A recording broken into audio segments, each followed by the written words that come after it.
¿Cuándo no se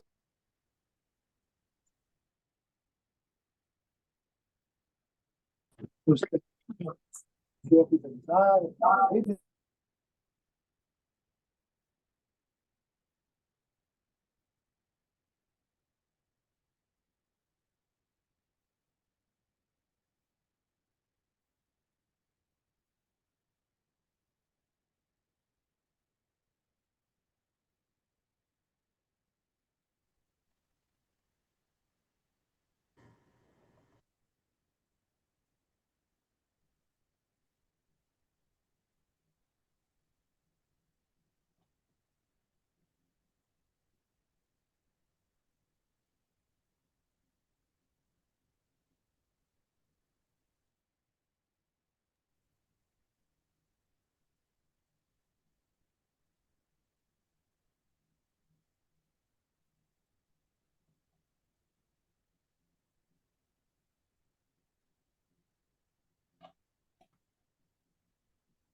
Ahí está.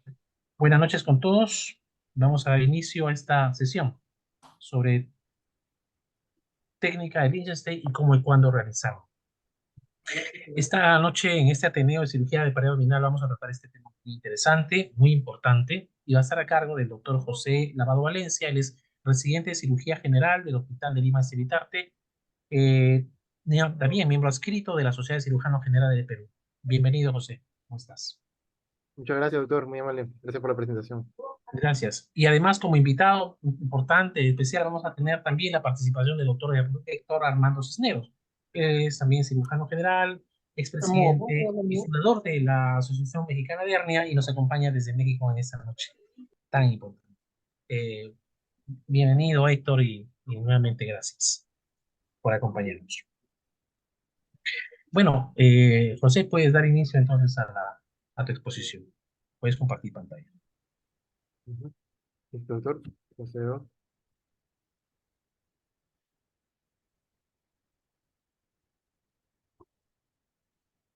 Bien. Listo, doctor. ¿Puedo empezar? Sí, puede empezar. Ya, listo. Muy buenas noches con todos. Mi nombre es José Antonio de Lavado Valencia. Soy médico residente de segundo año de cirugía general. El día de hoy vengo a presentarles en esta posición una técnica muy común, muy usada por varios cirujanos, muy cuestionada por otros también. Eh, y bueno, la titulamos la exposición como técnica de Liechtenstein, cómo y cuándo realizarlo. Yo quería, bueno, hablar primeramente, pues, ¿no? Ya que este es un nombre con epónimo, quién fue realmente Irving Lester Liechtenstein, ¿no? Este doctor nació el 21 de febrero, ¿no? Como una reseña histórica primero, en 1920 en Finlandia, Pensilvania, en Estados Unidos, ¿no? Creó uno de los tantos libros en el cual a uno de ellos le llamó The One Day Hernia, ¿no? En el cual hablaba de que las cirugías de hernias no complicadas no necesitaban más que 24 horas en estancia hospitalaria. También fue uno de los primeros en crear el concepto, ¿no? De cirugía ambulatoria de hernia, ¿no? Estos libros que él detalló justamente daban eso, ¿no? Y con su técnica que creó, pues se llegó a cabo eh, sin ningún, por decirlo así, se llegó al cometido.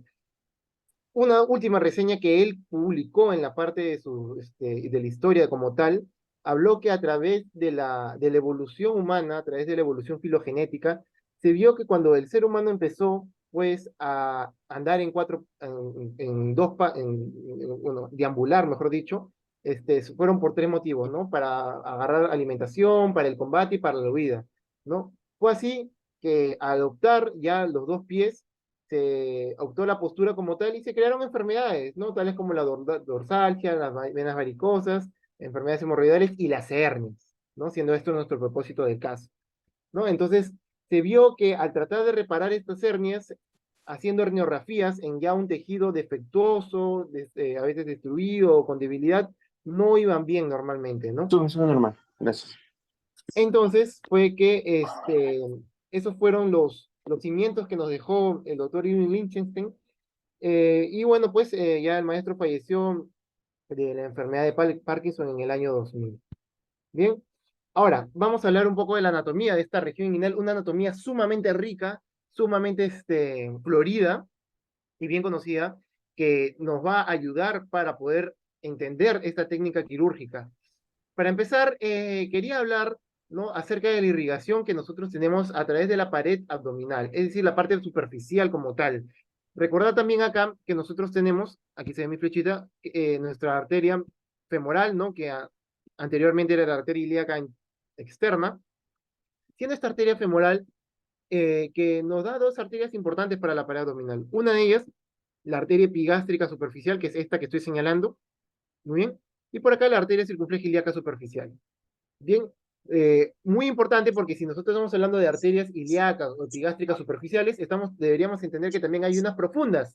Bien, y esas son ramas, y se ven acá, de la arteria ilíaca externa. Bien, tenemos la arteria epigástrica inferior y la arteria circunfleja ilíaca profunda. Bien, entonces, ramas que quiero yo destacar acá, porque las vamos a tocar temas después en la técnica propia del Lynch. Bien, recordar entonces que el conducto inguinal, muy rico, muy detallado y con paredes, hay que conocerlo. Bien, recordad también que que contiene dos anillos, un anillo inguinal profundo, que es el que estoy señalando por acá, y un anillo inguinal superficial, ¿no? Un punto de referencia acá es que el anillo inguinal profundo se encuentra en la línea, en el punto medio del ligamento inguinal, por encima de la arteria femoral. Bien, otro tema también, este conducto, perdón, contiene paredes y dentro de ello contiene contenidos, un contenido muy rico. Una pregunta clásica, ¿no? De la fase de visita, pregunta de exámenes, ¿no? Límites del conducto inguinal. Bien, detallaremos acá paso por paso. Comenzaremos a hablar primero de la pared anterior de nuestro conducto inguinal, siendo este músculo, que es el músculo oblicuo mayor o también llamado oblicuo externo. Este músculo oblicuo mayor, que viene de la cara externa de las 8 últimas costillas, viene por la parte inferior y se convierte en una parte tendinosa. Esa parte tendinosa, que es la que tenemos acá, viene a ser la parte anterior, la cara anterior de nuestro conducto inguinal. Pero ahí no solamente se queda el oblicuo mayor, este oblicuo mayor va a generar pilares. Estos pilares, miren, que justamente si nosotros vemos acá en el hombre el cordón espermático, tenemos un pilar medial y un pilar lateral. Bien, entonces todo eso nos viene a ser lo que nos proviene del músculo oblicuo mayor. Pero para fines prácticos, pared anterior está conformada por la fascia del oblicuo mayor, que acá la tenemos, disculpen la flechita, acá la tenemos en su totalidad. Bien, pared anterior, listo. Nos vamos ahora a la pared posterior. La pared posterior, señores, se conforma acá por esta lámina azulada que nosotros vamos a verla en este gráfico, llamada la fascia transversalis, muy bien, también llamada fascia endoabdominal. Esta fascia transversalis viene a ser la pared más débil que contiene el conducto inguinal. Bien mencionan los textos que pueden estar conformados solamente por una capa de células, una sola capa de células, que bueno, en el ser vivo se ve como una capa transparente, pues que a la vez tiende a ser débil. Bien, entonces, eso es algo importante que tenemos que conocer en ello. Varía a veces en sus densidades y resistencias, obviamente en edades añosas, tiene a ser una capa súper laxa, súper fácil de romper. Por eso la importancia de conocer justamente en esta pared posterior conformada por la fascia transversalis. Bien, pared inferior, ya tenemos la anterior y la posterior, tenemos acá la pared inferior, un ligamento muy conocido, muy importante, siendo esto nuestro ligamento inguinal, ¿no? Hasta 5 epónimos tiene este ligamento, ¿no? Pero el otro más conocido es el ligamento de Poupart. Bien, entonces que va desde la espina ilíaca anterosuperior hasta la espina del pubis. Recordar que el ligamento inguinal o de Poupart viene a ser una dependencia del músculo oblicuo mayor u oblicuo externo. Bien, entonces este ligamento inguinal o de Poupart conforma la pared inferior del conducto inguinal. Listo, pared superior. Pared superior, señores, vienen a ser formados cuando se logra encontrar una fusión de dos músculos, el músculo oblicuo menor y el músculo transverso. Entonces, a eso se le llama el tendón conjunto, ¿bien? Que no se encuentra en el 100% de todos los pacientes, pero en un porcentaje considerable, pues sí lo podemos encontrar a este como nuestra pared superior, como una flechita, como nuestra pared superior del conducto inguinal. Muy bien, tendón conjunto. Bien, muy importante porque esto era uno de los tendones en el cual se hacía rafía para algunas técnicas que antiguamente se hacían con tensión. Bien, pero que nos va a también servir como referencia para nuestra técnica de Lynching. Recordar acá, señores, miren, tenemos acá la sínfisis del pubis, tenemos acá la espina del pubis y tenemos la espina ilíaca anterosuperior. Bien, oblicuo mayor y músculo transverso.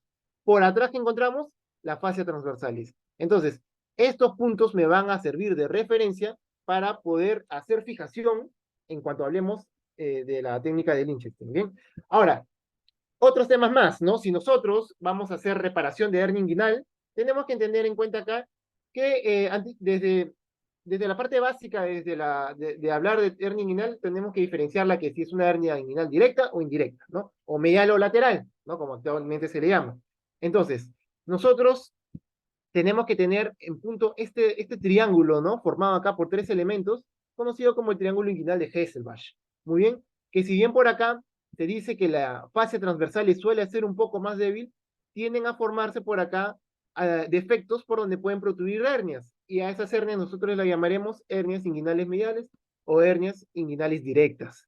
Bien, ¿quién forma el triángulo de Hesselbach? Pues el borde externo o borde lateral del músculo recto anterior del abdomen, el borde interno de los vasos epigástricos inferiores y el borde superior del ligamento inguinal. Bien, siendo esto nuestro triángulo de Hesselbach. Miren qué cosas más nos puede ofrecer esta imagen, ¿no? Porque acá estamos en una cara anterior y por acá en una cara posterior.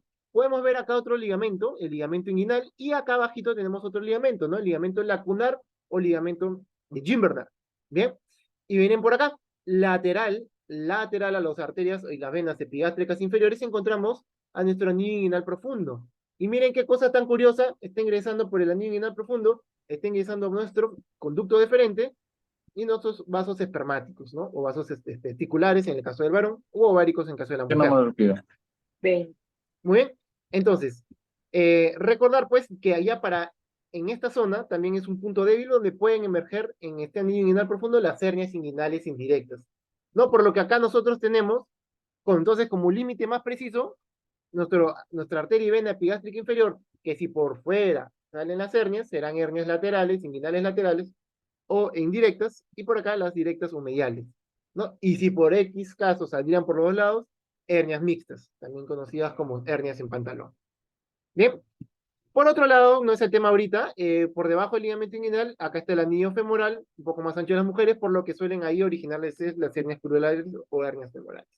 Miren todo este enriquecido contenido que tenemos, sobre todo en los varones, que se encuentran en el conducto inguinal, ¿no? Como gran título nosotros podríamos llamar cordón espermático, pero miren la riqueza que nos ofrece este cordón espermático.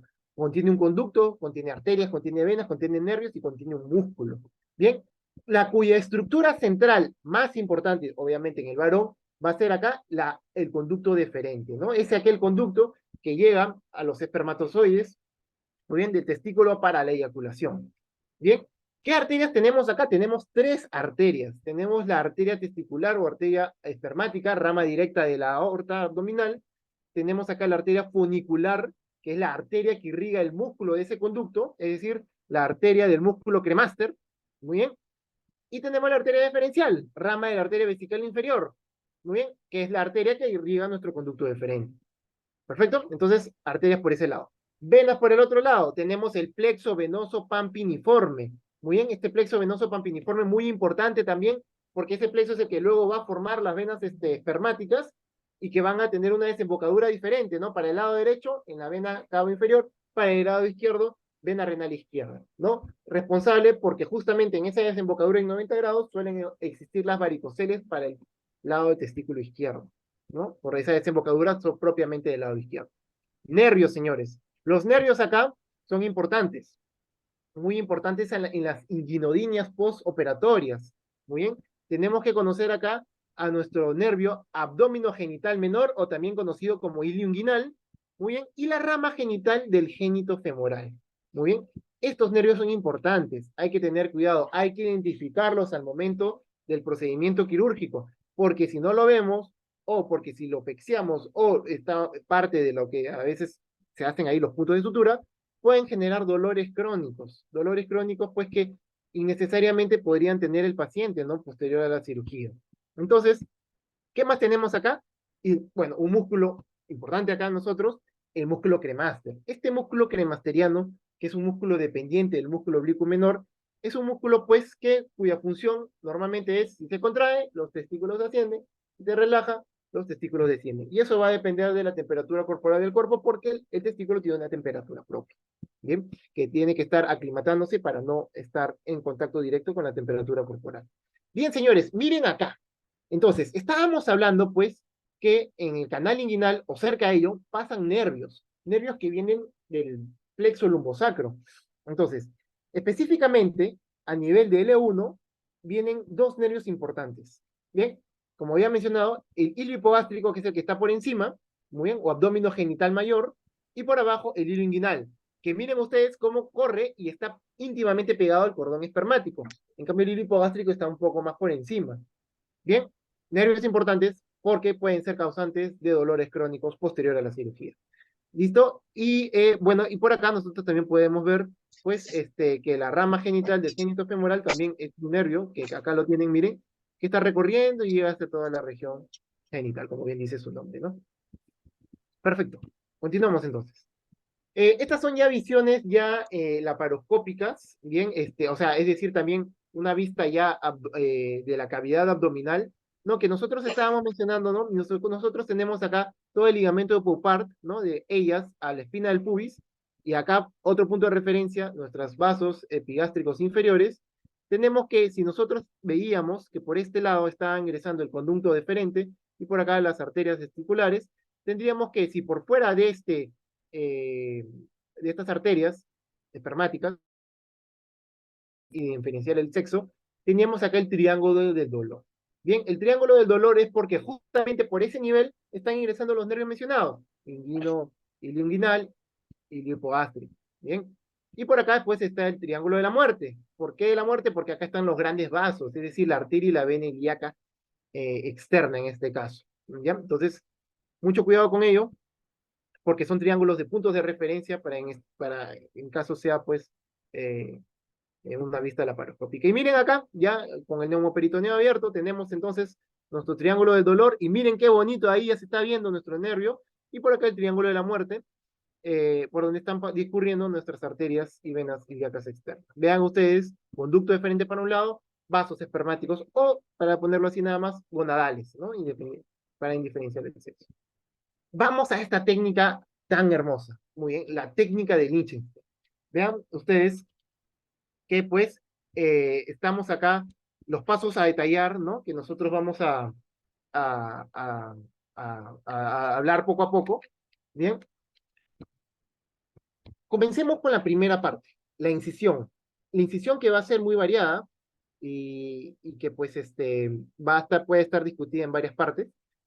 No, ¿qué dice Lichtenstein? ¿No? Lichtenstein habla que nuestra incisión debe abarcar más o menos unos 5 centímetros, y que debe estar abarcado iniciando desde la sínfisis del pubis en dirección a la espina ilíaca anterosuperior. O sea, como si fuera en dirección al ligamento inguinal. O sea, no es una incisión transversa, ¿no? Es una incisión semioblicua en el cual va desde esa dirección, ¿no? Desde la espina del pubis hacia la espina ilíaca anterosuperior. Muy bien. Entonces, esta incisión debe hacer 5 centímetros. ¿Siempre va a ser 5 centímetros? No, no, no siempre. Desde ahora lo voy respondiendo. ¿Por qué? Porque a veces puede ser extendida hacia el escroto. Muy bien, hace poco me ha tocado un caso, que entré hace 2 días nada más, de una hernia inguinal recidivada, ya por Lichtenstein, en el cual, y volvimos a hacer otra Lichtenstein, pero ya con ampliación hacia nivel escrotal. Bien, entonces, ¿eso puede ser modificable? Sí. En realidad todos los pasos pueden ser modificables, claro, pero esta es la técnica que normalmente se hace. se abarca la piel y llegamos a la fascia de Camper y Scarpa. Entre esa fascia de Camper y Scarpa, nosotros vamos a encontrar esta arteria, estos vasos sanguíneos, los vasos epigástricos superficiales. Bien, que como bien me dice mi maestro Medrano, es lo primero que tenemos que ligar. Entonces, acá, como pueden ver, ¿no? En este gráfico, vemos acá nuestros vasos epigástricos superficiales, lo identificamos, podemos ir haciendo divulsión con las Kellys, y eh, pues esto ya está libre de cirujano, ¿no? O lo liga y lo corta, disección fría, o lo cauteriza. Bien, entonces ese sería el siguiente paso posterior a la incisión de la piel. Y pues, una vez ya ligado esto, vamos a seguir divulsionando las partes del tejido celular subcutáneo hasta llegar a la aponeurosis del oblicuo externo. Muy bien, recordar qué pared conformaba la aponeurosis del oblicuo externo. Entonces, ya en otras palabras, me estoy diciendo que estoy en la región anterior del conducto unívoco. Bien, entonces llego hacia ese nivel y voy a hacer una pequeña eh, incisión, puede ser con bisturí o con cauterio, para poder abrir esa poneurosis del oblicuo mayor. Bien, entonces puedo hacerlo de esta manera, muy bien, dice disección fría, muy bien, abarcando ya con una Metzenbaugh y disecando todo lo que es la poneurosis del oblicuo mayor. Una vez separado de arriba hacia abajo esta poneurosis, ya debo dividirlo en dos hojas. Una hoja superior, que es la que tengo acá, y una hoja inferior, que es la que tengo por este lado. Eh, la, la técnica dice que esto yo lo debo estar sujetando con pinzas hemostáticas. O sea, puedo agarrar una pinza mosquito, una pinza Kelly, para separarlo por arriba y por abajo. Posterior a ello, debo hacer disección Roma. Disección Roma para poder separar la aponeurosis del oblicuo mayor con la musculatura del oblicuo menor.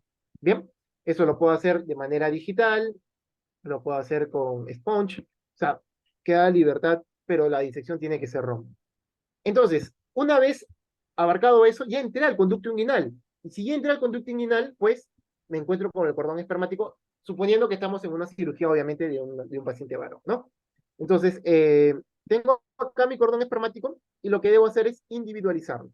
Entonces, ¿yo cómo lo debo individualizar? Bueno, según la técnica, habla de poner un Drempen Rose. Muy bien, algunos lo pueden hacer también con un dressing. Y pues, la idea acá es individualizar el cordón espermático.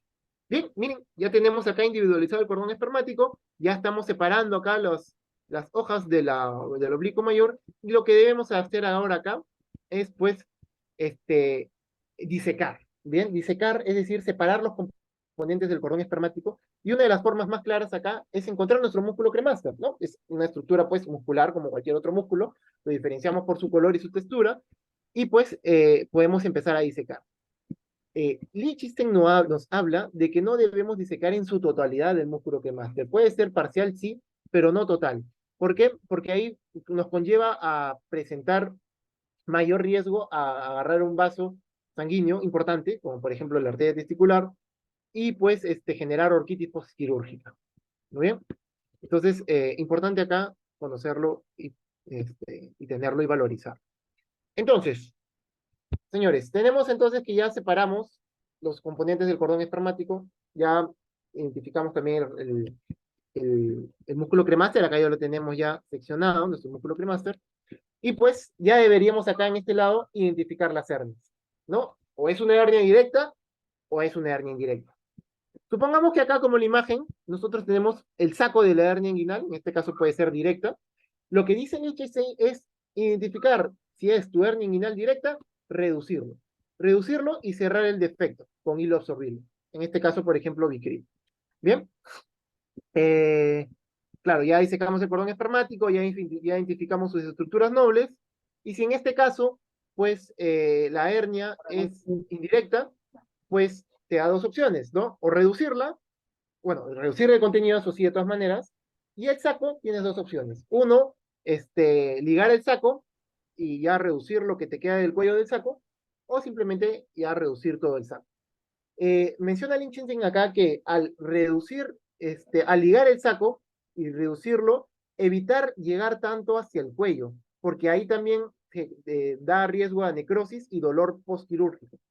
Bien, y acá también. una vez también identificado el cordón espermático, pues vamos a, en un gran porcentaje de pacientes, encontrar el lipoma perinario.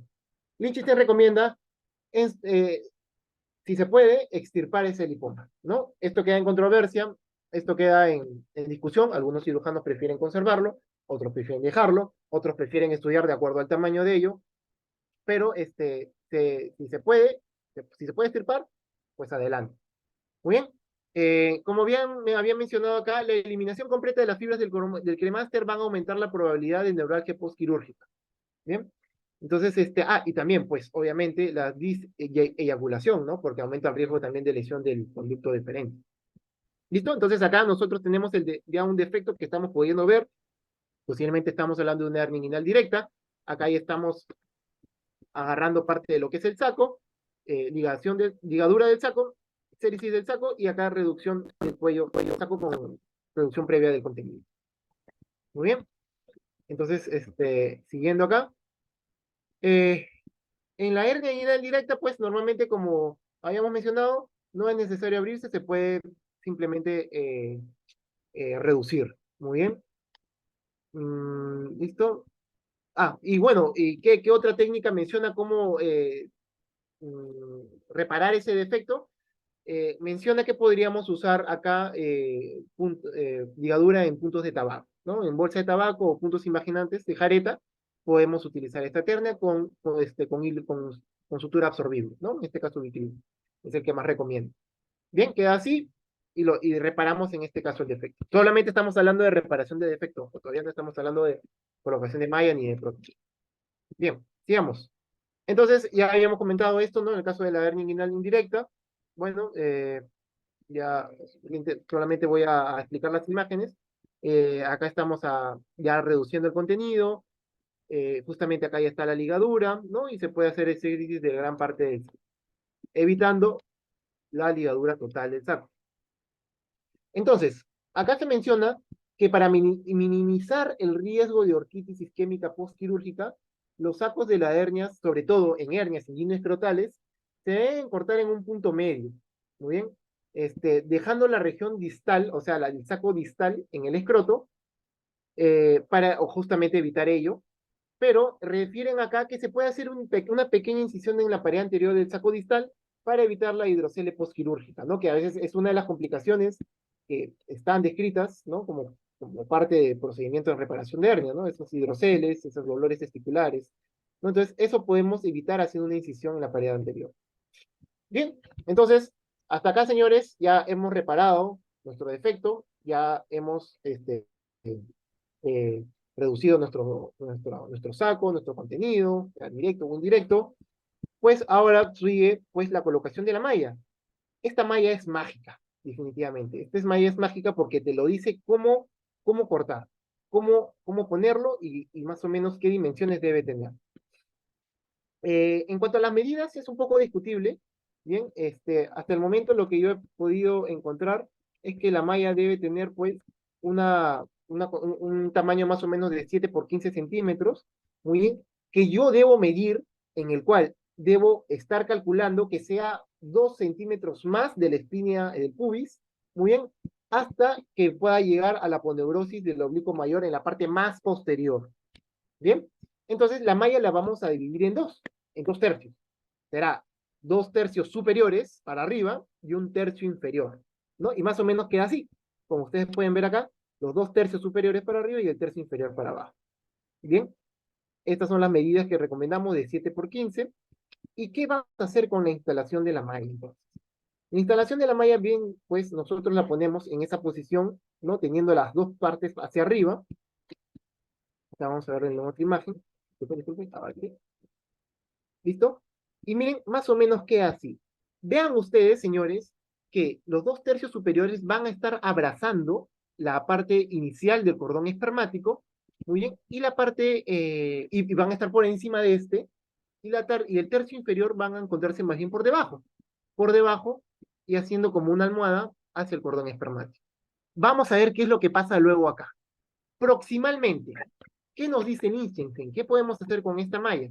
Primero, pues, a ver, vamos a ver, el borde inferior debe estar unida, pues, a la cintilla iliopectinia, que es esta de acá, Muy bien, y deben ser fijados con puntos surjet continuos.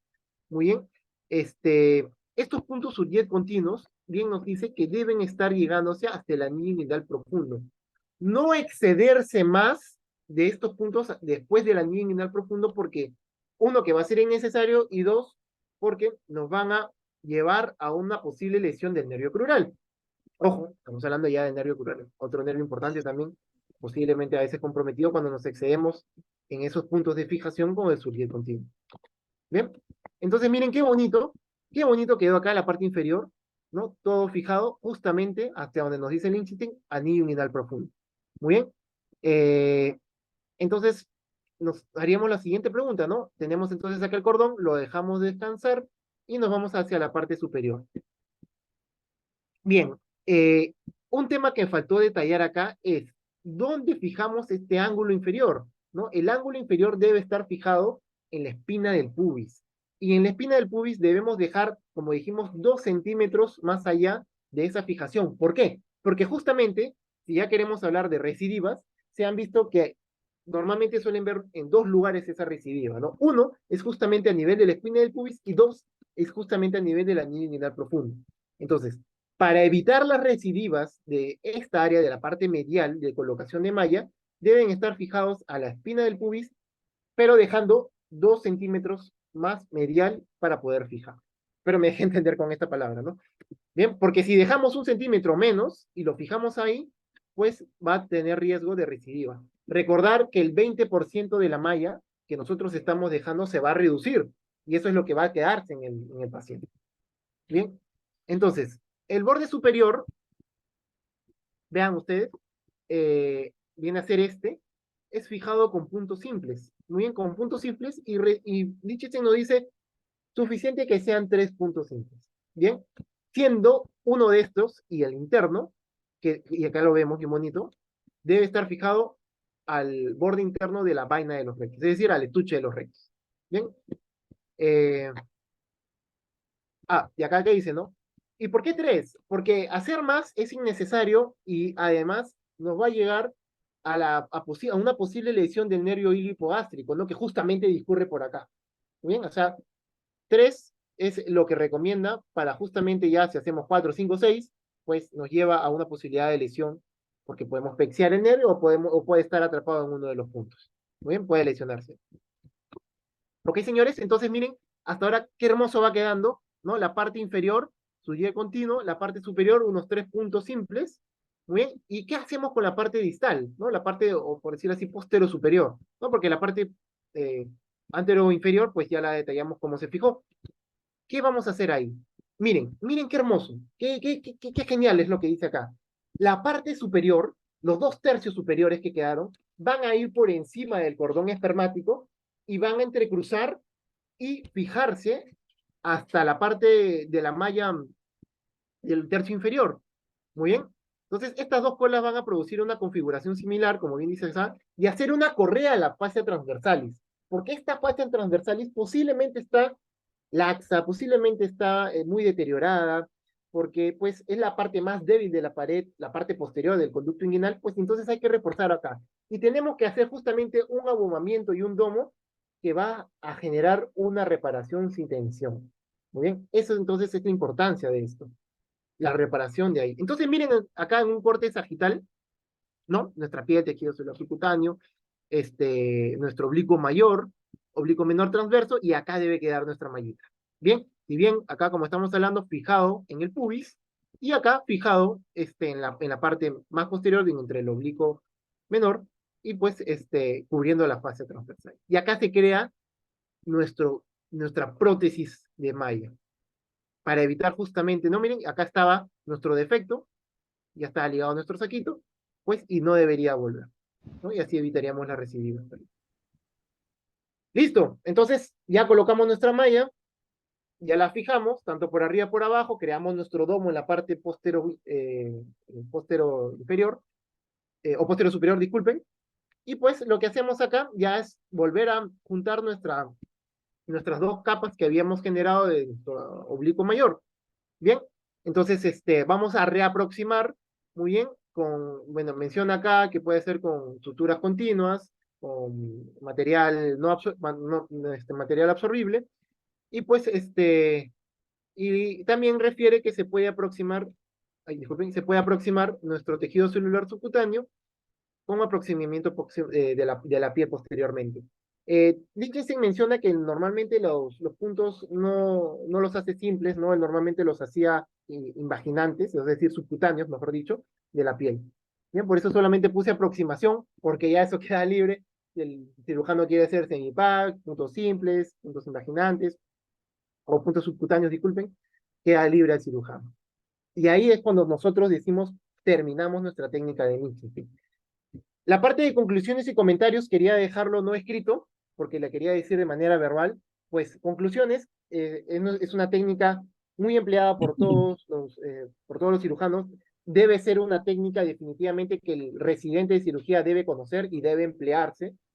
Es una cirugía de abordaje anterior de nuestras hernias inguinales. Muy bien, queda como opción a fracaso a recidivas de reparación con malla protésica en abordajes posteriores o también laparoscópicas. Y pues es una cirugía sencilla, según mencionan los reportes, ¿no? Es una cirugía ambulatoria que esta se podría hacer y pues que queda como opción para hernias inguinales, inguinoescrotales, hernias grandes también. Y pues como comentario final podría decir que es una cirugía para mí compleja, es una cirugía que todavía yo estoy aprendiendo, tengo maestros que me están enseñando. Hace poco entré a una cirugía de hernia inguinal recidivada post-Lichtenstein, de 24 años de evolución, que pues volvimos a hacer una Lichtenstein y el paciente ha quedado muy bien hasta ahora. La diferencia es que tuvimos que abarcar hasta una incisión ampliada hasta la región escrotal para poder ver pues toda esa anatomía que ya se había perdido, ¿no? Por la manipulación anterior, pero se logró realizar. Yo estoy muy agradecido, doctor Medrano, porque me haya dejado este tema. Pues espero poder ampliarlo y ahora sí ya poderlo poner más en práctica. Estoy en mis primeros pininos en realidad de esta técnica, pero estoy totalmente enamorado. De verdad que sí, me parece una cirugía muy bacán. Como usted bien dice, debería ser una cirugía del interno, ¿no? Pero pues en realidad pues es para ponerme más en práctica a mí y a todos los residentes del hospital. Ujú. Muchísimas gracias por su atención, doctor, y a todos los doctores y colegas que están ahorita en el chat. Bien, gracias José por las palabras y te felicito por la exposición. Ha sido, ¿me puedes dejar de compartir? Ha Sí, sido una experiencia favorable para todos aquellos que hemos podido escucharte de un tema que sí, ciertamente te lo encargué, pues, porque realmente los residentes en nuestro hospital, los residentes de segundo año, más, son los que están ya más involucrados en este tipo de cirugías. Sobre todo las cirugías abiertas, el rumbo hacia las cirugías laparoscópicas, que yo creo que es el curso de nuestro aprendizaje y que nos ha pasado a todos. Así que, y una de las técnicas para mí más elaboradas es la técnica de Lichess. Practicamos también la técnica de Nyquist, lo cual para muchos de nosotros es mucho más sencillo, aunque entramos en otro plano distinto, y acá después se necesita mucho más anatomía. De por sí nos has hecho una revisión también muy buena acerca de todo este plano anatómico que tenemos que cuidar, sobre todo a la parte nerviosa, que es la que involucra justamente después las probables complicaciones si es que no se sigue un buen método. Bueno, damos la bienvenida nuevamente al doctor Armando Cisneros. Héctor, buenas noches y tus primeras impresiones con respecto a esta técnica, de la cual estamos también todos enamorados. Buenas noches a todos nuevamente. Y pues quiero felicitar sinceramente al doctor Lavado porque para su jerarquía dentro de la residencia, creo que se preparó bastante bien. Incluso la clase de anatomía, pues casi magistral, ¿no? Con algunos detallitos, pues, pero yo digo que está muy bien preparado el tema.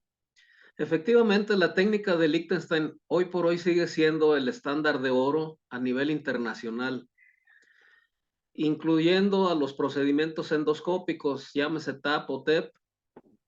Sigue haciéndose alrededor del 80% de la cirugía de hernia inguinal por abordaje anterior abierto con la técnica de Liechtenstein. Por eso sigue siendo considerado el estándar de oro, y no nomás por su frecuencia, sino por su sencillez, que no quiere decir simplicidad, por su sencillez y su curva de aprendizaje corta, porque da muy buenos resultados comparados uno a uno con los procedimientos endoscópicos bien hechos. Tercero, por su costo, por su efectividad, porque puede ser manejada en forma ambulatoria, porque puede hacerse con anestesia local y con mínimas complicaciones, y es una técnica muy reproducible en cualquier entorno hospitalario. Entonces, por esas razones sigue siendo la reina hasta el momento, el estándar de oro. Como dice el doctor Medrano, quizá en el futuro, que no sabemos cuándo exactamente vaya a ser desplazada esta técnica como el estándar de oro por los procedimientos endoscópicos. Seguramente pasará en algún momento de la historia, pero como que no se ve muy cerca. Actualmente decíamos que el 80% se hace abierto. Solamente en Australia es el país que sale del cartabón y son los que hacen el 80% de sus cirugías endoscópicas. Estados Unidos anda por ahí del 30% aproximadamente, pero en general, a nivel global, el 80% se sigue haciendo por abordaje abierto anterior y con esta técnica. Entonces, aquí creo que faltó un poquillo del tópico con el que se tituló el trabajo, de que dónde y cuándo hacerla, o en qué pacientes hacerla. Yo creo que esta técnica también a eso se debe que sea el estándar de oro, porque básicamente se puede aplicar a cualquiera de los tipos de hernia de la región inguinal, directas, indirectas, mixtas, también las femorales, y sobre todo tiene una ventaja que no tienen las endoscópicas. En aquellas hernias gigantescas, grandes, con pérdida de dominio, el conducto inguinal y el orificio miopectíneo no modifica sus dimensiones.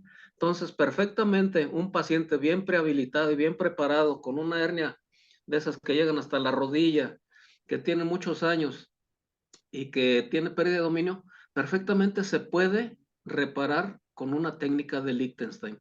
Cosa que a lo mejor algún cirujano que haga cirugía endoscópica muy avesado pueda lograrlo, pero con más dificultades y con algunas particularidades, como que no pueda despegar, por ejemplo, el saco herniario en su totalidad.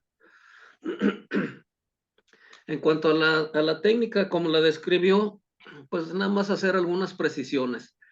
Por ejemplo, la incisión que menciona es la original que hacía el doctor Irving Lester Liechtenstein, pero esa incisión oblicua puede ser modificada. Nosotros acá en México la hacemos en forma transversa de las mismas dimensiones, 5 o 6. Si usted la ubica bien, tomando sus referencias anatómicas, con 5 o 6 centímetros es más que suficiente para darle una correcta exposición de todo lo que es el conducto inguinal. Es decir, desde el orificio inguinal profundo hasta la espina del pubis. No necesita ser una incisión más grande. También es más cosmética y eso no le va a restar movilidad o visión dentro de la reparación de la hernia inguinal. Me llamó la atención que dijera que en una hernia recidivada tenían que extender la incisión hasta el escroto. Nunca hemos hecho nosotros eso, porque una hernia recidivada, si fue con Liechtenstein, lo más seguro es que, como usted mismo dijo, la recidiva se va a presentar como un defecto suprapúbico diverticular casi siempre. Cuando se repara una hernia primaria indirecta, la recidiva generalmente, no en todos los casos, pero generalmente se manifiesta como un defecto directo, suprapúbico, porque parte del conducto ya está protegido por la malla anterior. Entonces, el hecho de que prolongue la incisión hasta el escroto no tiene caso, porque el conducto inguinal llega hasta el pubis y el escroto está después del pubis. Entonces, no tendría caso abrir el escroto solamente quizá para reducir el saco. Eso no le veo yo el caso de prolongar esa incisión. Otra cosa que noté en alguna de las láminas, que nosotros no lo hacemos habitualmente así, cuando va a abrir la aponeurosis del oblicuo externo, vi que la tijera está iniciando el corte desde el anillo superficial hacia el orificio inguinal profundo. Nosotros lo que hacemos es una pequeña incisión a la mitad del trayecto del conducto inguinal. ¿Para qué? Bueno, primero, para ver que no esté por debajo el nervio ilioinguinal y protegerlo o no dañarlo. Segundo, por ahí metemos una pincita o el dedo o la tijera y deprimimos un poco el tejido precisamente para bajar el nervio ilioinguinal y no darle un llegue. Cuando está usted iniciando como en su lámina desde el orificio superficial a ciegas, puede llevárselo y no darse cuenta. Ese es un detalle. En cuanto al otro detallito ahí del lipoma preherniario, por ejemplo, si ustedes recuerdan algo de la fisiopatología de la hernia inguinal, decía el doctor Nijus en su libro, que los lipomas que sostienen la bolsa peritoneal son cojinetes de grasa. Esos cojinetes de grasa que sostienen al peritoneo con todas las vísceras, parte de la fisiopatología de la hernia inguinal es que ese lipoma o ese cojinete de grasa se desliza a través del conducto inguinal y como está pegado al peritoneo, va arrastrando a ese peritoneo que es muy elástico y forma el saco herniario. Entonces nosotros lo que tratamos casi siempre es disecar el saco junto con el lipoma preherniario y regresarlo al espacio de Bogros, al espacio preperitoneal, para regresarlo a su sitio, que pues si allí nació, ahí debe de estar y de algo de servirle como sostén al peritoneo. Entonces, habitualmente no lo cortamos. Como dice usted, solo que sea para adelgazar el cordón o porque sea muy prominente, pues se puede optar por hacer una resección, tampoco no pasa nada. Preferentemente nosotros también no ligamos el saco cuando son hernias indirectas, simplemente lo reducimos al espacio de Bogros. Y eso tiene una razón de ser. El doctor Aire Rutko, que fue el que diseñó la técnica del mesh plow, en su capítulo él decía que no ligaba el saco peritoneal porque es una estructura que está ricamente inervada. Y el hecho de cortarlo y de ligarlo va a causar ahí un problema de isquemia, de inflamación y le va a doler al paciente. Entonces es preferible reducirlo y punto. Y ya después hacer el procedimiento de Lichtenstein colocando la malla. Si el anillo orificio profundo está muy dilatado, podemos hacer una calibración, una sutura para cerrar ese anillo dilatado. En cuanto a la medida de la malla, dice usted que es discutible. En realidad ya se estandarizó que la medida para hacer una reparación con técnica de Lichtenstein, la malla debe ser de 7.5 por 15 de largo. ¿Por qué? Porque con ese segmento usted puede reparar cualquier tipo de complexión de un paciente que puede estar muy grandote, puede estar chaparrito, o puede estar obeso, o puede estar flaquito, pero con esas medidas usted tiene suficiente para que no le falte. En ocasiones a lo mejor es muy estrecho el área que vamos a cubrir y sí se puede recortar un poco, pero siempre la medida ya se estandarizó en 7.5 por 15 centímetros. Otro detallito que había ahí de la técnica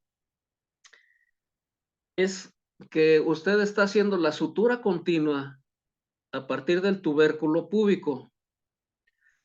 Esa fue una modificación que se hizo por el doctor Parviz Hamid y que ahora la conserva el doctor Chen, que es el descendiente directo de Parviz Hamid. ¿Y en qué consiste? En que ese primer punto que antes se daba a nivel, no en la espina del pubis, sino a nivel de la espina púbica, ahora se da a nivel del arco del transverso, el primer punto.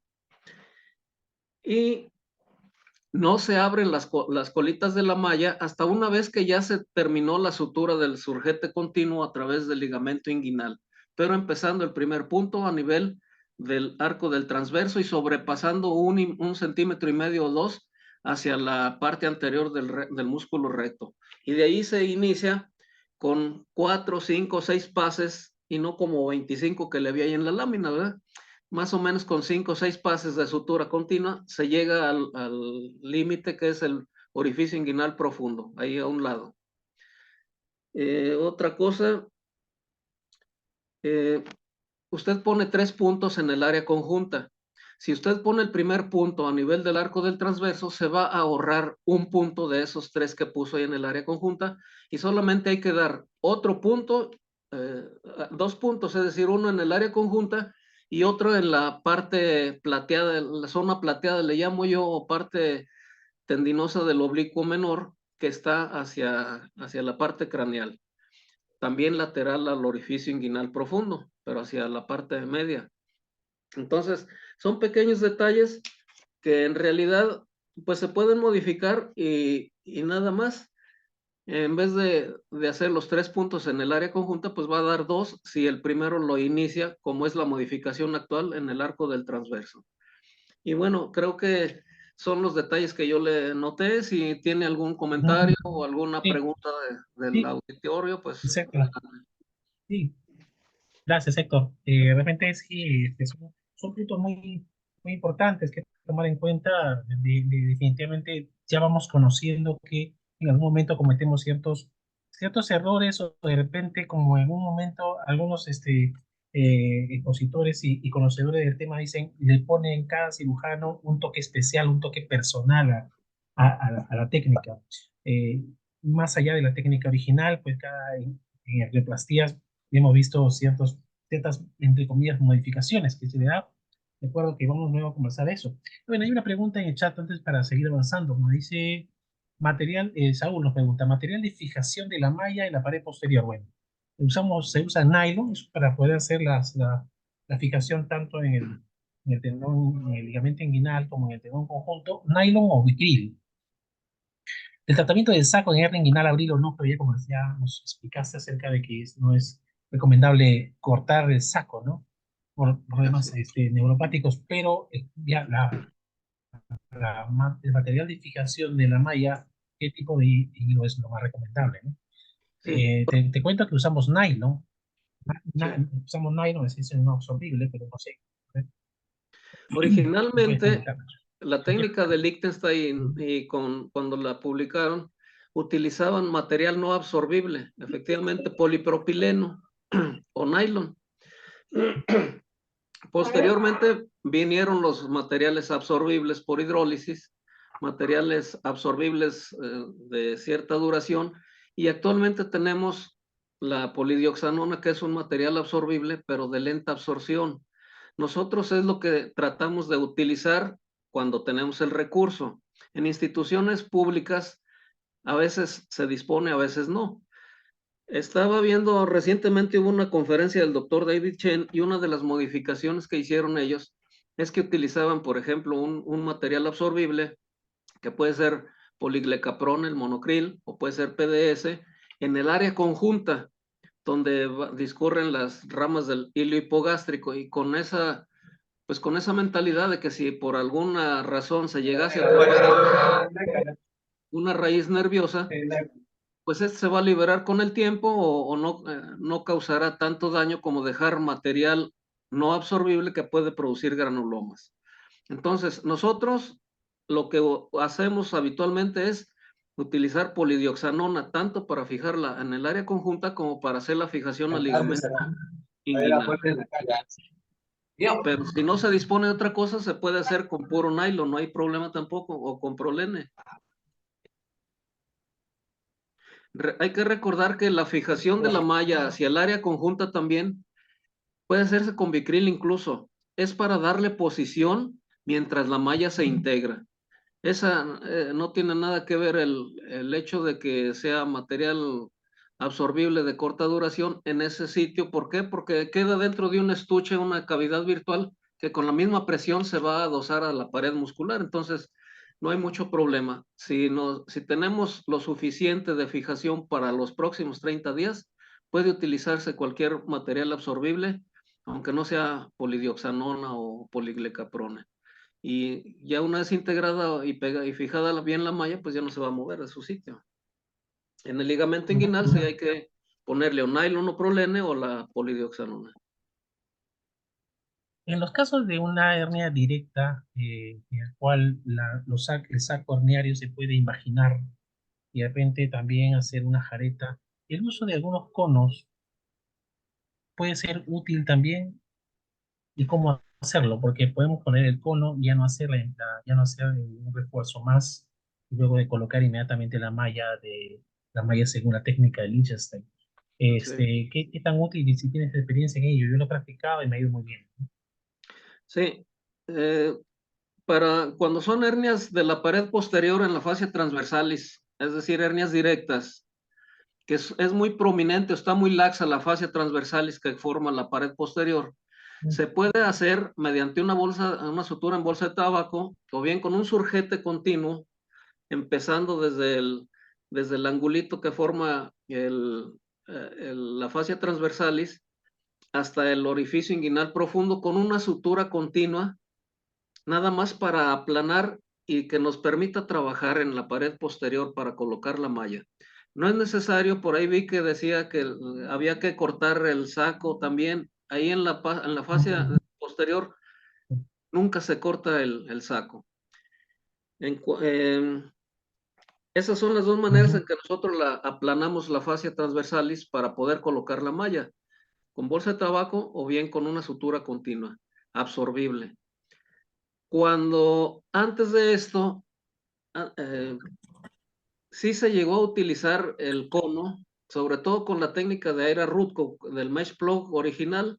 Él colocaba los conos en la pared posterior de la fascia transversalis, haciendo un rodete de la fascia transversalis para que emergiera la grasa preperitoneal y luego colocaba el cono y lo fijaba a los márgenes del defecto, pero siempre y cuando quedara dentro del espacio preperitoneal. Después de esa técnica, yo diseñé la técnica híbrida, que está publicada como técnica híbrida o como técnica Cisneros, donde ponemos el cono también, que se puede poner tanto en las indirectas como en las directas, pero con su parche de Liechtenstein, como lo describió el doctor Lavado, sin sin escatimarle ninguno de los pasos que debe llevar la técnica de Liechtenstein. Simplemente lleva además el cono. Actualmente ha habido una campaña, pues ya de proscripción contra los conos, pero es Sí, así gente es. que nunca ha colocado un cono y no sabe colocarlos. Y alguna vez colocó uno o dos y los colocó mal y le tuvieron complicaciones. Entonces, igual que si yo quiero hacer una técnica TEP y no sé hacerlo, yo no puedo decir que la técnica TEP o el abordaje TEP sea malo. El que soy malo soy yo porque no sé hacerlo. O como dicen en Colombia, el doctor da es problema de indio, no de flecha, ¿verdad? Entonces los Claro. conos tienen su utilidad, sobre todo en esas hernias donde, por ejemplo, ya se trabajó con mallas previas, el conducto inguinal, sea por Liechtenstein o por mesh plug o por técnica híbrida. Si son defectos pequeños suprapúbicos diverticulares, perfectamente se puede resolver el caso con un conito y no va a causar mayor problema si es que no se tiene la habilidad o el recurso de la cirugía endoscópica para hacerlo por vía posterior. Cuando tenemos, el doctor Lavado también explicó acerca de el cuidado en la parte de la disección del músculo cremaster. Cuando estamos en esa disección de este músculo y tenemos que hacer la separación tanto de los vasos espermáticos y tener mucho cuidado en el conducto deferente. Muchas veces hacemos una disección y corte del músculo cremaster en su casi en su totalidad. Sé que puede ocasionar también problemas neuropáticos esto. Así que, ¿qué nos recomiendas? De repente, Sí, hacer una disección parcial, una dilución cuidadosa. sí, de hecho hay algunas escuelas, por ejemplo, en España, en Madrid, hay un cirujano muy connotado. Coincidimos una vez en Chile y él presentó la técnica de Liechtenstein y resecaba o seccionaba completamente el músculo cremaster, aduciendo que con eso exponía mejor la pared posterior del conducto inguinal para protegerla bien. Pero recordemos que el músculo cremaster tiene sus funciones y tiene también estructuras nerviosas y tiene vasitos. Entonces, no es necesario y la técnica original de Liechtenstein no contempla la resección del músculo cremaster. Nosotros lo que hacemos es hacer una divulsión de las fibras siguiendo el sentido longitudinal de las mismas simplemente las separamos para identificar el saco herniario en las hernias indirectas y empezamos la disección ahí, sin quitar ningún pedazo de cremaster ni nada, porque esa es una cubierta anatómica natural para los elementos funiculares. Y con eso no estamos lesionando ni el plexo pampiniforme, ni los vasa vasorum del conducto deferente, ni ninguna otra estructura de los vasos paravasales que van dentro de ahí, etcétera. Entonces, nunca cortamos el músculo cremaster, no es necesario. Nosotros abrimos las fibras, disecamos el saco hasta el cuello y lo seguimos ahí y luego lo volvemos a dejar en su lugar.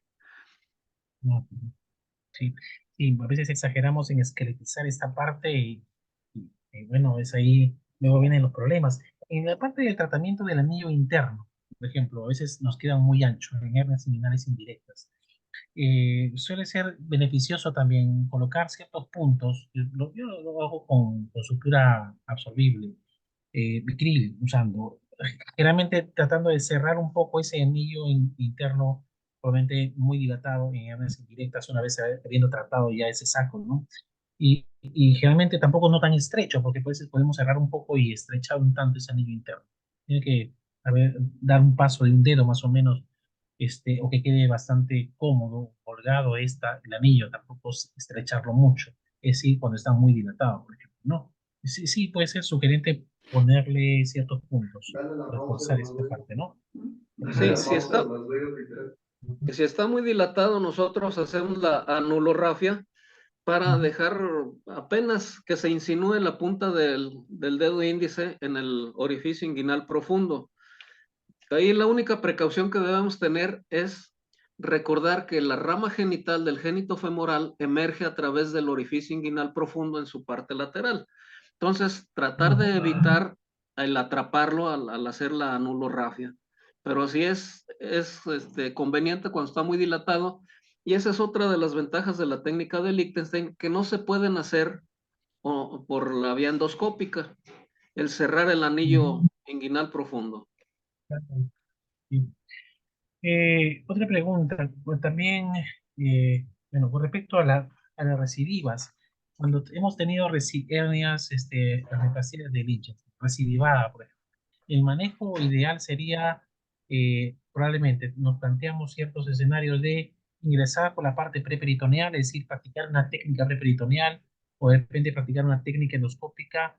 En muchos casos hemos tratado estas recidivas primarias ingresando nuevamente con una técnica de Lynch. Sé que es un poco más complejo la intervención porque tenemos que incluso, yo le digo, armar nuevamente los planos, pero lo más recomendable sería cuál, en qué momento, ¿no? ¿Cuándo ingresar nuevamente con Lynch 6? ¿Qué opinas? Sí. Esta es una pregunta frecuente. Mm, Quien domina las técnicas endoscópicas puede optar, como así lo marca la teoría, cuando ya está abordado por la vía anterior, lo ideal sería abordarlo, la recidiva, por el abordaje posterior, endoscópico, o por estopa, o por NIJUS, o por una TAP o TEP, o lo que quieran.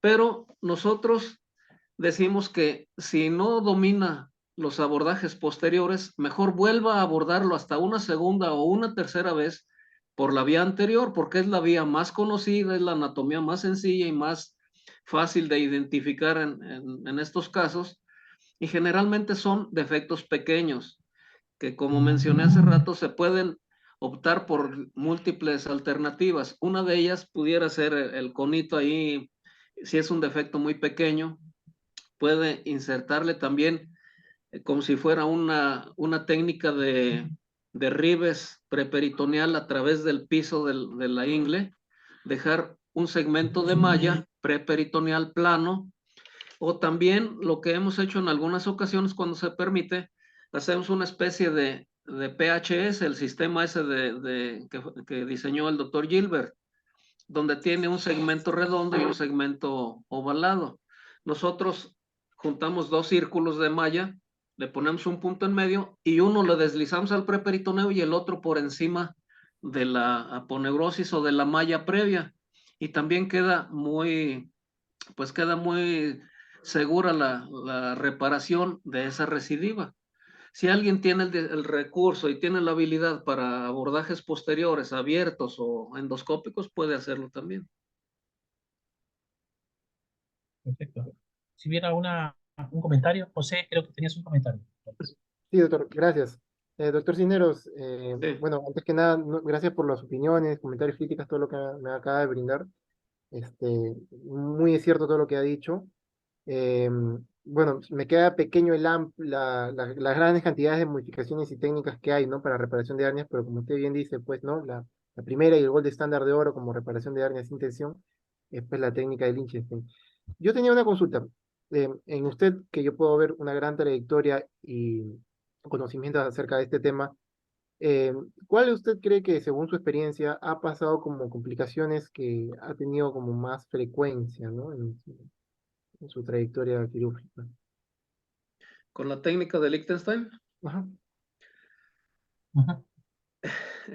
Bueno, afortunadamente, pues dentro de las complicaciones que hemos tenido, y quizá fue en las etapas más tempranas durante las curvas de aprendizaje, es que tuviéramos algún caso de orquitis por empecinarse uno en disecar algunos sacos muy grandes, o bien por desconocimiento precisamente de estos detalles finos, el querer en una recidiva, por ejemplo, también querer esqueletizar otra vez el cordón y andar buscando todas las estructuras, y lo único que hace uno es desvascularizar y causar más daño nervioso, porque el tejido fibroso muchas veces se confunde con las ramas nerviosas. Sí. Entonces, las orquitis, por allá, eso sucedió hace más de unos 25, 30 años, tuve Ujú, que quitar un testículo porque pues, lo desvascularicé completamente, ¿no? ujú, La otra, pues, es el atrapamiento nervioso que no bueno, yo personalmente no lo he tenido, pero hemos aprendido a identificar dónde están los nervios. La anatomía es la brújula de todo cirujano y es lo que lo va a llevar a buen puerto. Entonces, aquí hay algunos trucos también, por ejemplo, para evitar el atrapamiento de las ramas del hilo hipogástrico, por ejemplo, en el área conjunta, es poner los puntos, pero como anillos flojos, sin apretarlos. Como dije antes, es nada más para mantener en la posición la malla. Eso, al rato se deshace el material de sutura, y si estaba dentro alguna ramita, pues no la está ni presionando, ni isquemiando, ni seccionando, ni nada. O también puede agarrar la malla, pedazo de tejido, y sacarla por la parte posterior de la aponeurosis del oblicuo externo y hacer el nudo por fuera de la aponeurosis del oblicuo. Con eso evita atrapar nervios ahí. Entonces, pues las complicaciones que he visto, aunque no hayan sido personales, pues sí son orquiectomías o hidroceles grandes, orquitis por desvascularización, orquitis venosa, y alguna que otro caso que me ha tocado reoperar de colegas con dolor neuropático por atrapamiento nervioso. ujú. Gracias, doctor. Ujú. Sí, justamente, pues, ¿no? Esos nervios, pues, son estructuras, pues, que hay que tenerlas en cuenta siempre en las cirugías, ¿no? Bueno, gracias, muchas gracias, ¿no? ¿No? Para servirle. Bien, Héctor, cuando existe una lesión nerviosa, si estamos abriendo el conducto inguinal y en un momento de la intervención nos percatamos que hemos hecho una lesión importante de un nervio, el tratamiento de esta lesión nerviosa, recomiendan algunos pues anudarlo, algunos dicen enterrarlo, o qué nos recomiendan cuando es evidente, ¿no? De repente nos hemos llevado el nervio inguinal o Sí, el hipogástrico, nos hemos percatado de ello, felizmente, y entonces en ese momento, ¿cuál sería lo más? sí, es frecuente que por algún descuido pues se Sí. seccione un nervio, Ajá. o lo que hacían antes muchos cirujanos: miren, aquí está el nervio ilio hipogástrico, y lo agarraba con unas pinzas y lo empezaba a disecar. Sí. En esa disección, recuérdense que todos los nervios tienen su vasa nervorum, entonces se desvascularizaban y luego aparecían inguinodinias, afortunadamente transitorias, si es que no estaba seccionado o lesionado el nervio. Pero no hay que hacerlo, hay que identificarlos nada más para respetarlos. Entonces, si se secciona algún nervio y nosotros nos percatamos de ello, Parvis Hamid y Chen dicen que lo que hay que hacer es agarrar los cabos y con un material absorbible por hidrólisis, por ejemplo el Vicryl o el poliglecaprone, agarrar ese cabo proximal y meterlo, dejarlo inmerso en la masa muscular de cualquiera de los músculos que estén ahí al alcance.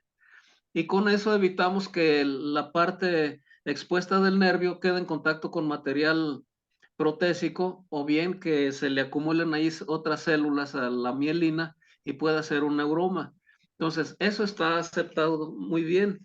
Hay quien dice, si ya lo corté y me di cuenta y no quiero correr o no quiero sepultarlo, lo que hago es un corte frío hacia los extremos del nervio y lo dejo ahí. Le hago un poquito de presión para hacer la hemostasia, que no vaya a sangrar el vasa nervorum, y lo dejo ahí y no hay ningún problema. Muchas veces esos hacen disestesias y posteriormente algunos recuperan con el tiempo algo de sensibilidad. Pero puede ser las dos conductas, dejarlo tal cual o bien dejarlo inmerso en una masa muscular por ahí vecina con una sutura absorbible. Lo que no hay Con que hacer es respecto, quemarlos. sí, eso es importante tener en cuenta. Con respecto a algunas técnicas personalizadas, efectivamente que no empatan ni entran dentro de esa técnica de lices, como por ejemplo técnicas de aproximación del tendón conjunto hacia el ligamento inguinal, o sea, como una especie de bacini, y que luego de allí, generalmente cuando lo he visto, cuando encuentran un defecto bastante pronunciado y grande en la pared posterior, hablamos de una indirecta, una directa, por ejemplo, y entonces en ese afán de poder aproximar los bordes y poder disminuir y cerrar ese defecto, pues entonces hacen esa tensión, ahí uniendo un poco de tendón conjunto con Cooper o ligamento inguinal, y luego de ahí, sobre ese espacio, pues colocan la malla, ¿no? Entonces, en un momento, hace bastantes años, mencionaron acerca de esas técnicas de Frankenstein como una especie de decir, esta no es una Liechtenstein, ¿no? Es una, no cabe acá. ¿Qué opinión tienes con respecto a eso? Pues realmente es una aberración estar mezclando técnicas con tensión con técnicas libres de tensión. Se supone que el material protésico es para hacer el efecto de parche sin que haya tensión en las líneas de sutura. Y los basinis mal hechos que hacíamos hace 40 años o las técnicas de McVeigh, pues agarraba uno en bloque, si era McVeigh, área conjunta contra el ligamento de Cooper y luego se iba uno hacia arriba por el ligamento inguinal a hacer el punto de transición y quedaban bien tensas, bien, pero con fuerza, con mucha tensión en esa área que se suturaba pues a fuerza. Y luego teníamos que hacer una incisión liberadora de tensión o incisiones de descarga que le llaman en Sudamérica sobre los rectos sobre la aponeurosis del músculo recto para permitir que se liberara esa tensión. Pero el hecho de poner una sutura y luego ponerle una malla encima, pues no tiene ninguna razón de ser. Y el Bassini, pues, igualmente, eran técnicas mal hechas o corrompidas porque el Bassini original y después el McVeigh también, las dos implicaban la apertura de la fascia transversalis para la reconstrucción. Pero llegó un momento en que nada más bajaban la fascia transversal y se agarraban área conjunta contra Cooper y ligamento inguinal o puro Cooper, área conjunta con el ligamento inguinal. Y eso obviamente pues no era ni un Bassini correcto, ni un McVeigh correcto tampoco.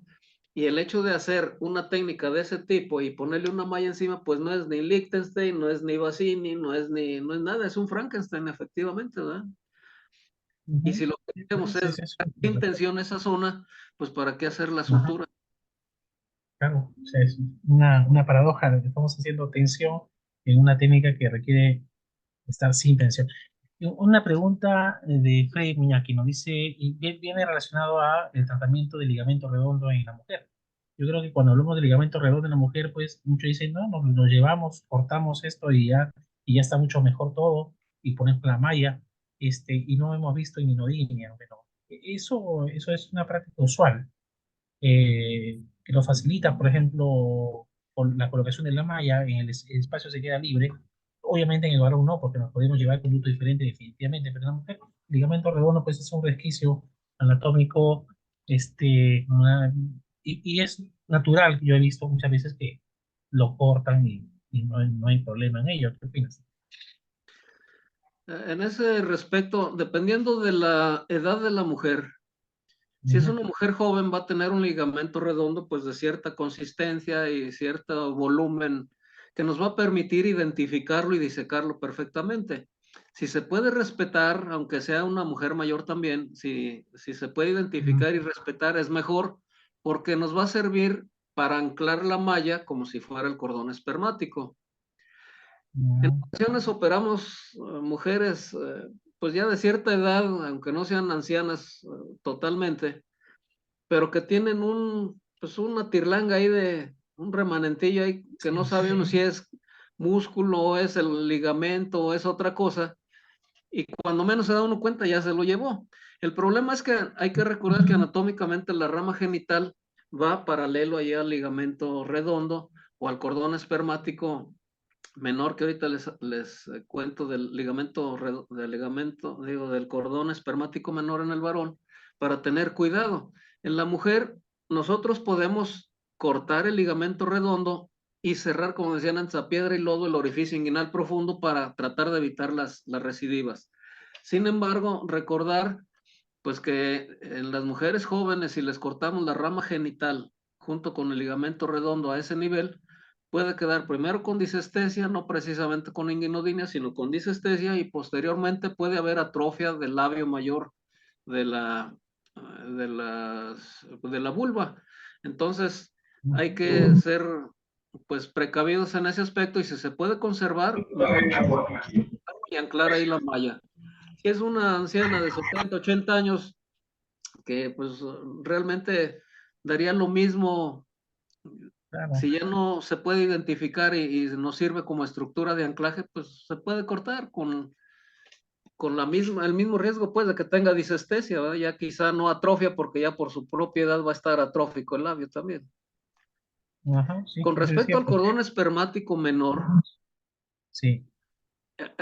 así lo nombra Parvis Hamid y lo llama cordón espermático menor en el varón a las venas espermáticas externas, que cuando levanta uno de su lecho el cordón espermático mayor, se quedan las espermáticas externas y debajo de ellas corre en paralelo la rama genital del génito femoral en el varón. Él recomienda que se levanten las espermáticas junto con la rama genital del génito femoral e incluirlo junto con el cordón menor y poner por debajo la malla. ¿Para qué? Pues precisamente para no lesionar las venas y para no atrapar la rama genital cuando se coloque la malla. Ujú. Sí, chévere. Bien, si hubiera algún otro comentario, pregunta dentro de nuestro público. Bueno, yo quería comentar pues que anatómicamente hablando, el ligamento redondo del útero de la mujer pues es un ligamento de sostén, ¿no? Del útero, que normalmente va desde el útero hacia el labio mayor de la mujer, como sostén. Sí, pues tiene vecinos, estructuras vecinales que en su trayecto, pero al seccionarlo pues generaría una, como bien dice el maestro, una simetría labial, ¿no? De los labios mayores, porque ahí es donde terminan los labios mayores, que yo creo que en la mujer sí puede tener un efecto hasta psicológico, ¿no? Que tenga un labio mucho más caído que el otro. Pero sí, pues en la mujer adulta quizás no tanto, pero bueno, eso era mi participación ahí, ¿no? Doc, y respecto a la primera pregunta que le hice, eh, de los puntos de fijación arriba, que podrían ser dos, como me refiere usted, el, sí, pues para evitar justamente esas lesiones nerviosas comentadas atrás, usted me dice que pueden ser puntos, vamos a ponerlo así, un poco no ajustados, ¿no? Y sí me recordó una lectura que estaba leyendo en estos días, que claro, nosotros teniendo al paciente en decúbito dorsal, relajado, muchas veces sedado, con una presión mínima en la presión intraabdominal, pues eso va ya a dar efecto cuando el paciente pues ya está parado o sentado y con una presión diferente, ¿no? Y ahí es cuando realmente pues la malla pega bien con esos puntos que son no ajustados, ¿no? Sí, Ahí, ese es el mejor momento.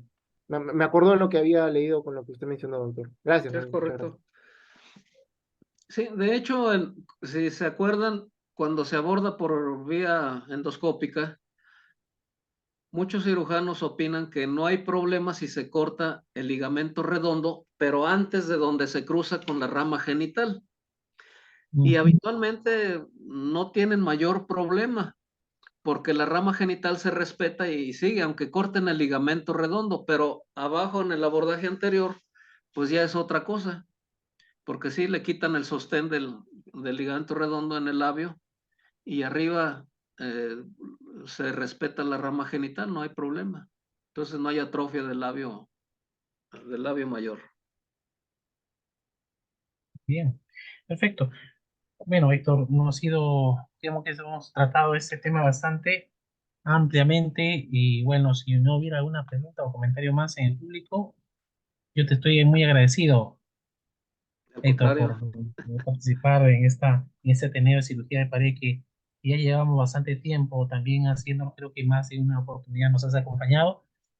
Y sobre todo el tocar ese tema de técnica de Lynch Staples lo hice porque muchos residentes empiezan digamos, su formación académica dentro de la residencia, por ejemplo, primeramente teniendo acceso a esa técnica. A mí me pasó y luego de ahí pasan a otras técnicas de Nyquist, pero la técnica de Lynch, o a veces pasan de frente a Nyquist y la técnica de Lynch no la entienden ni la comprenden. Muy bien, o pasan en otras ECs a una técnica, a ver, técnicas endoscópicas, pero la técnica de Lynch es como que es a veces poco comprendida y a veces poco tomada en cuenta, sobre todo porque realmente no es una técnica tampoco tan fácil, pero es una técnica elaborada y que necesita bastante conocimiento anatómico. El no dejar de lado esa técnica que es muy buena y como mencionaste es un estándar de oro también, e incluso en la parte de tipo de anestesia local, porque se puede hacer también con local. Acá lo vemos más en la práctica privada, porque la práctica asistencial hospitalaria generalmente son técnicas regionales. Sí, es una técnica que tiene una complicación es mucho menor y es también fácil de aplicar, o sea, para aquellos que tienen una curva también de aprendizaje un poco mayor. Y por eso puede ser que hemos tocado este tema tan interesante y te invitamos justamente porque conoces mucho de esto. Tus palabras finales, si pudieras darnos, Héctor, antes de cerrar la sesión. no, pues nada más agradecerles la deferencia y la distinción por invitarme. Como siempre es un gusto y pues si algo les he de decir es, Ujú, aunque venga lo que venga por delante con la tecnología y cuando lleguen a desplazar la técnica de Liechtenstein, siempre ujú, será bueno que aprendan un abordaje abierto anterior, uno o dos, para los casos en donde no se pueda hacer una cirugía endoscópica o donde el paciente rechace que se le implante material protésico. Siempre hay que tener alternativas. Y sí. una de ellas, muy buena, pues es la técnica de Liechtenstein. Todo lo que no puedan resolver por vía laparoscópica o endoscópica, podrán resolverlo por abordaje anterior abierto y no al Ujú, revés, ¿verdad? ujú. Así es. Y pues Bien, muchas gracias nuevamente. gracias, Héctor, nuevamente y muy agradecido contigo, José. Y Felicitaciones al doctor Lavado. sí, lo hizo bastante bien, José. Felicidades. Muchas gracias, doctores. Muy agradecido también. Como le dije al doctor Medrano antes de la exposición, pues ya con este tema que me ha puesto, pues me siento un poquito con otro nivel, definitivamente, ¿no? Y más ahora que lo puedo discutir con ustedes, doctores, que tienen bastante experiencia y bastante trayectoria en esto. Muchísimas gracias por todo el aprendizaje de esta noche. Bien, muchas gracias y José, a todos, y nos estamos viendo en otra oportunidad. Buenas noches. Sí, Gracias. hasta luego. Hasta Muy luego. buenas noches, buenas Gracias. noches.